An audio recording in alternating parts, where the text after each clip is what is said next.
নমস্কার বন্ধুরা, সবাই কেমন আছেন? আশা করি খুব ভালো আছেন। আপনাদের আশীর্বাদে আমিও খুব ভালো আছি। কাকুলি ব্লগে আপনাদের আবারও স্বাগত জানিয়ে নতুন একটি ব্লগে আপনাদের স্বাগত জানাই। আশা করছি ব্লগটি আপনাদের খুব ভালো লাগবে। পুরো ভিডিওটা শেষ অবধি দেখতে থাকুন।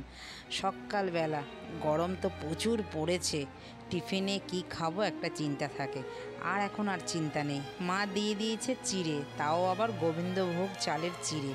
এই চিড়েটা খেতে যে এত টেস্টি কি বলবো বন্ধুরা। আপনারা যদি পান কোনো দিন গোবিন্দভোগের চিড়ে, সেটাকে এনে একদিন খেয়ে দেখবেন, অসাধারণ থেকে অসাধারণ লাগে। তো এখন কিন্তু গরম চললো, এবার টক দই মাও পেতেছে হাতের, টক দই তো টক দইও দিয়ে দিয়েছে, চিড়ে টক দই খেয়ে নিলাম। খেয়ে দিয়ে পেট ভরে এবার মনের আনন্দে বিন্দাসভাবে রান্না করে চলুন। পেট ভরা থাকলে কাজে কিন্তু ভালোই মন আসে। দাদা বাজার থেকে নিয়ে চলে এসেছে চিকেন। আর আপনারা তো জানেন আমরা চিকেনের সলিড পিসটা কখনোই কষাতে খাই না। তো সেই সলিড চিকেনগুলো কি করব, ফেলে তো দেব না। এই দুর্দিনের বাজারে ফেলে দেওয়াটা কি ঠিক হবে বন্ধুরা বলুন? রান্না করে ফেলার থেকে যদি এইভাবে মেখে রেখে দেন, আপনারাও যারা খান না তারাও কিন্তু খাবেন। আমি তো এরকমভাবে আদা রসুন তেল দিয়ে মেখে রেখে দিই। যখন যেটা ভালো লাগে একটু বিস্কুটের গুঁড়ো দিয়ে মাখিয়ে ভেজে খাই। সন্ধেবেলাটা বেশ লাগে খেতে চা দিয়ে। এই আজকে বানাবো বন্ধুরা হান্ডি চিকেন। আমার বাবা এরকম বানাতো, এরকম একটা পেঁয়াজকে চারফালা করে নিত, তেল গরম হয়ে যেত, হাঁড়ির মধ্যে তেল গরম হয়ে গেছে, বসিয়ে দিলাম।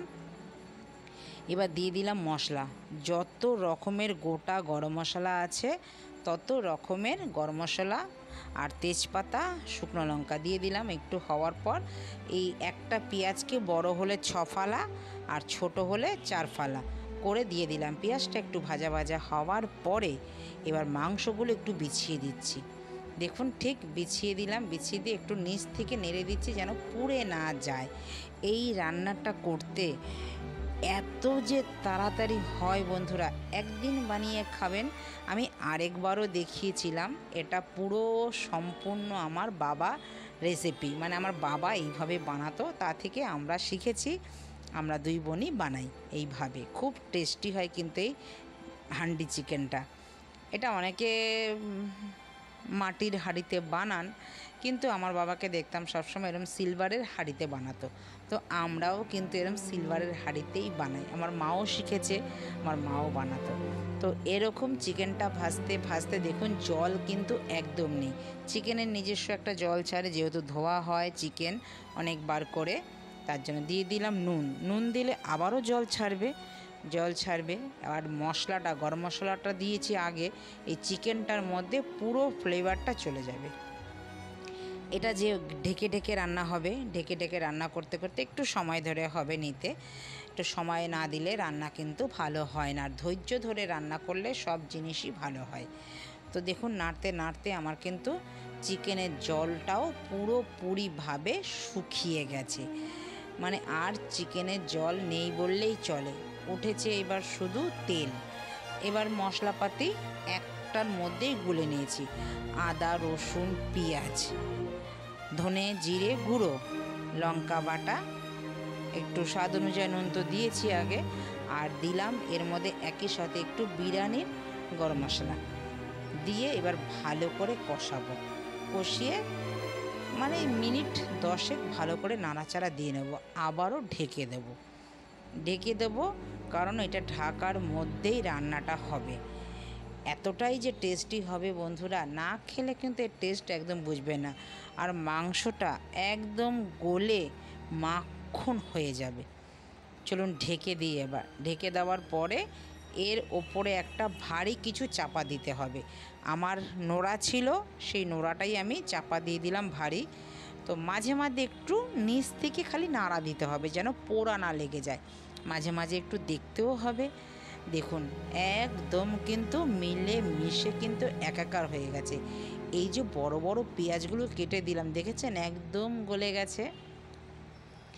আর এই মাংসটার মধ্যে একটুখানি চর্বিওয়ালা মাংস হলেই বেশি ভালো হয়। আমার বাবা সবসময় মাটন দিয়েই রান্না করতো, এটা আমি চিকেন দিয়ে রান্না করি। একদম বাবা যা জিনিস দিত এই মাংসটার মধ্যে সেগুলোই আমি দেই, শুধু বাবা মাটন দিয়ে করতো। যেহেতু আমরা মাটন ওই বাড়িতে আমাদের খুব ভালোবাসে, আমরা মাটনই আগে খেতাম। আর এই বাড়িতে আপনাদের দাদা মাটন কিন্তু ভালোবাসে না। এই বাড়িতে আমাদের মাটন খুব কম খাওয়া হয়, খাই মানে খুবই কম, আর আমরা চিকেনটাই বেশি খাই। তো আমি কিন্তু চিকেন দিয়েই বাবার মতন করে রান্না করলাম, জানি না হয়েছে কিনা। দেখুন একদম হয়ে গেছে। চলুন চান করে ঠাকুর ঘরে চলে এসেছি, পুজো দিয়ে খাওয়া দাওয়া করে একটু বেরোবো। কোথায় যাব পুরো ভিডিওটা বন্ধুরা দেখতে থাকুন। আর আমার গোপাল সোনাকে কেমন লাগছে সেটাও কিন্তু কমেন্টে জানাবেন। বেরিয়ে পড়েছি, মেয়ে গেছে আর মেয়ের বাবা গেছে বাইকে। আমার বাইকে জায়গা হয়নি, আমি গেলাম বাসে।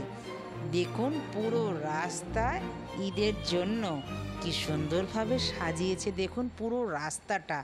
এখানে যেহেতু একটা মসজিদ আছে তার জন্য পুরো রাস্তাটাই আনোয়ার শাহর মোড়টা লাইটে লাইট হয়ে গেছে, একদম ভালো লাগছে। বেশ বেশ একটা উৎসবের আমেজ আছে।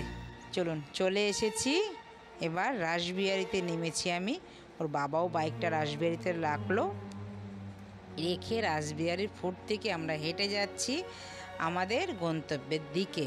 সেই পুরনো আমাদের রাস্তা লেকমল, এটাই কিন্তু আমাদের সব থেকে প্রিয় জায়গা, আমাদেরও ভাল লাগে খুব।